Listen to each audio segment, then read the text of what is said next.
Good evening, Father West, Keith, Grace, all the other supporters of Little Flower who are here.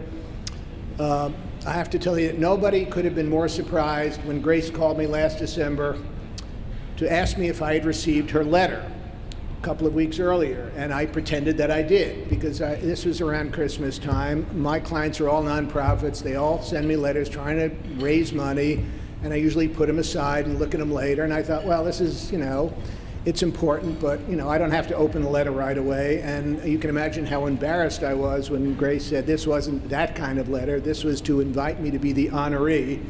I was stunned because I never thought for a second that I would be honored for doing what I do every day, which is being a lawyer, trying to help my clients. And that really provides, enough satisfaction for me. I also thought it was a little peculiar because I've been to enough of these events to understand the dynamics, which is you honor somebody whose name alone, however deserving, will bring lots of supporters who have lots of capital to make a contribution. You want to honor, Henry Kravis or Jamie Dimon or somebody like that, and Dan Kurtz with his nonprofit clients hardly cut it. But I was more than pleased to do this. I recall very distinctly what Keith told me when he called me in 2010. He had been referred to me by a retired partner who I knew named Hank Baer. He was looking for somebody who knew something about nonprofits, and Hank said, why don't you try to call Dan Kurtz? And he told me that Little Flower, which had most of its business dependent upon New York City foster care contracts, had lost them all in an RFP process, and could I help?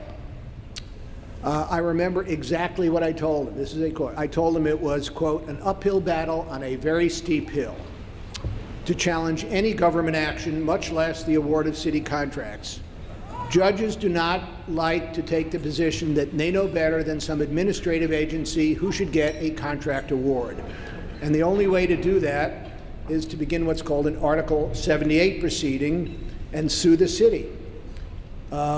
And you have to establish that the way the city acted, and these are the magic words, was arbitrary and capricious, and that's no mean feat. In other words, if there's almost any basis for upholding what the city has done, you're kind of out of luck and out of court. But as some of you know, at least those people who know me, I like a good fight. In fact, there's nothing I like better. I like to tell people that, unlike Elliot Spitzer, my brother's here, I actually grew up in the Bronx, not in Riverdale, so nothing better than a good fight. So we mounted, I said, we need a campaign here. This isn't just a lawyer bringing a lawsuit. We have to have a campaign. So we sued the city, attacking an almost embarrassingly flawed RFP process that was really dreadful. We also knew we needed a campaign on multiple fronts. So we enlisted my good friend, who unfortunately is not here, Ed Wallace, at the Greenberg Traurig firm, and his then colleague, who many of you met earlier, Melinda Katz, now the Queensborough president. And Melinda and Ed did some very discreet but effective lobbying.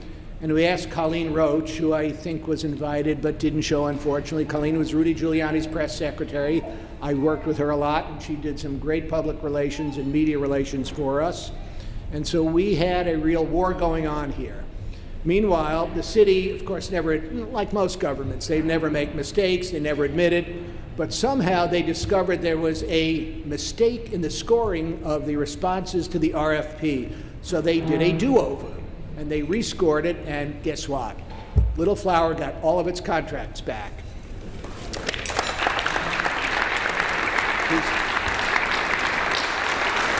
I mean, this was really an existential crisis. What Little Flower would have remained had this not happened would have been a kind of a shadow of itself, and I don't know that we would be having a dinner here. And I have to say, it's one of the proudest things I've done in my career.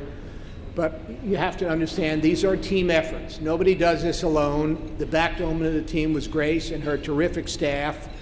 But I would be remiss if I did not single out and embarrass my friend and colleague, who's at a table here, who I will insist stand up, Heidi Goldstein, please, who's inspired legal work.